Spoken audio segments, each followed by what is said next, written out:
and return.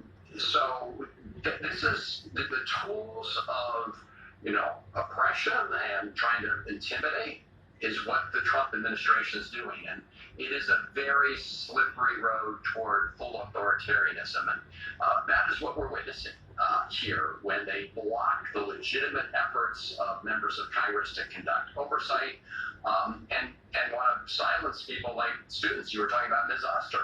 I mean, this was a gross violation of her First Amendment rights.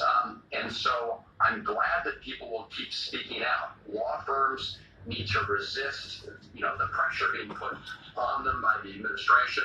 We need to praise those law firms who are standing up, and we need to shame those who are not. You mentioned Ms. Oster. Interesting story, because the Constitution and the First Amendment does not end every sentence that speaks about every right with for citizens. People in the United States, unless otherwise specified, are entitled to the protections of the Constitution. But this administration would convince you otherwise. That Abrego Garcia and Ms. Oster and people like that, because they're not citizens, they are an other who are not entitled to protections, rights, or the freedom of speech. Well, you're right and about what they're saying, and they're just dead wrong. I mean, you can look at many Supreme Court cases. I quoted one just the other day from Justice Scalia, no liberal, about due process rights extending to everybody in the United States. The same is true with the First Amendment. What we've witnessed in these student cases like Ms. Oster is Secretary of State Rubio trying to trot out this 1950s McCarthy-era law that was written under the McCarran-Walter Act to try to claim that people like Ms. Oster are a threat to U.S. foreign policy. I mean, how ridiculous and ludicrous can you get that her speaking out on issues of the war in Gaza somehow threatened the foreign policy of the United States? And I am confident at the end of the day that judges will see through this ruse, which is what they're really after, is trying to shut people up and violate their First Amendment rights, which is, again, why we all need to be speaking out even more clearly and more strongly. And whether the war in Gaza is your main concern or not, this concept, the thing that you just talked about, this idea that there's a sort of an arcane law in the books that says things you have said, might think, might say, that might be in contravention of U.S. foreign policy are reasons that you can be expelled from the country. I mean, this is Minority Report stuff. Right? I mean, things that I might say. The U.S. foreign policy is a robust and dynamic thing. The fact that I, as an individual protesting at a university or writing an article or being on the news, am in conflict with U.S. foreign policy is antithetical to the formation of this country and what we think we are. Yes, of course it is. And this is just a ruse. Dragging out this little provision in 1950s law is just a ruse to accomplish their major goal, which is to shut down First Amendment rights and free speech. Look, the Trump administration doesn't get to punish speech it doesn't like, right? The First Amendment is not like an a la carte menu. That's not the way it works. People can express their views, and they may be very contrary to the views of the Trump administration. But what the Trump administration wants is free speech for itself and not for anybody else. Ali, watching, J.D. Vance and Marco Rubio go overseas and wag their fingers at our European allies saying that they're not allowing more free speech while they're actually locking up students for exercising their free speech rights here at home. It's very rich. It just exposes the great hypocrisy of this administration. They've thrown the whole idea of democracy promotion, free speech, and American values out the window when it comes to our foreign policy, and they're cracking down on those values here at home.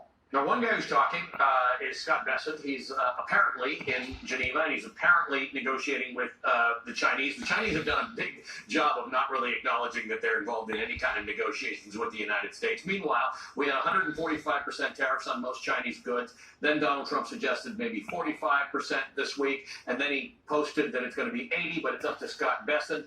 This is America negotiating against itself, just FYI. The Chinese are just sort of sitting back and letting America figure out what exactly it would like to do. That's right. Look, Trump has no idea what he's doing. He's in way over his head. That's why you have this roller coaster of tariffs, which, as we all know, is just another tax on the American people. In fact, here we are on Mother's Day, and the costs for new moms are going through the roof when it comes to things like strollers, car seats.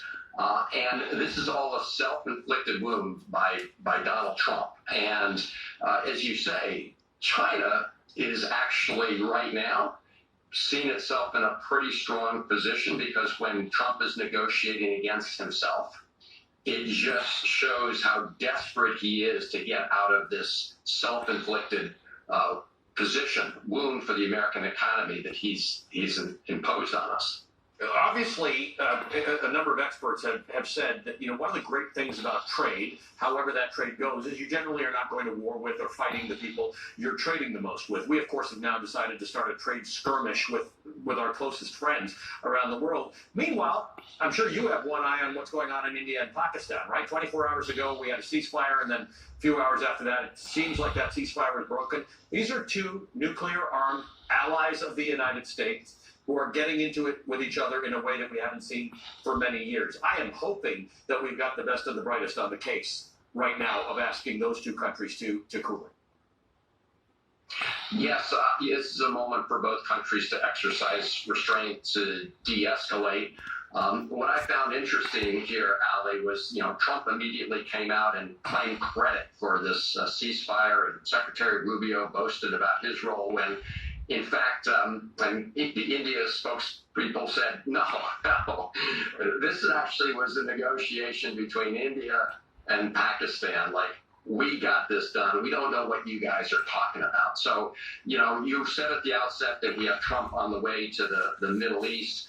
He said on day one that he was going to end the war in Ukraine and end the war in Gaza. And, of course, what's happening in Gaza is the catastrophic humanitarian situation. The hostages have not yet been returned. Meanwhile, while he's talking about these deals with Saudi Arabia, what he's not talking about are the self-dealing agreements that he's trying to cut for the Trump family business when it comes to stablecoin and other crypto issues. This is the most sort of corrupt trip we've witnessed in a very long time, where he's going to do official business on the one hand, but his family was there just last week cutting deals that will enrich the president and his family. Senator, good to see you again. Thank you for joining us this morning. The Democratic Senator Chris Van Hollen of Maryland.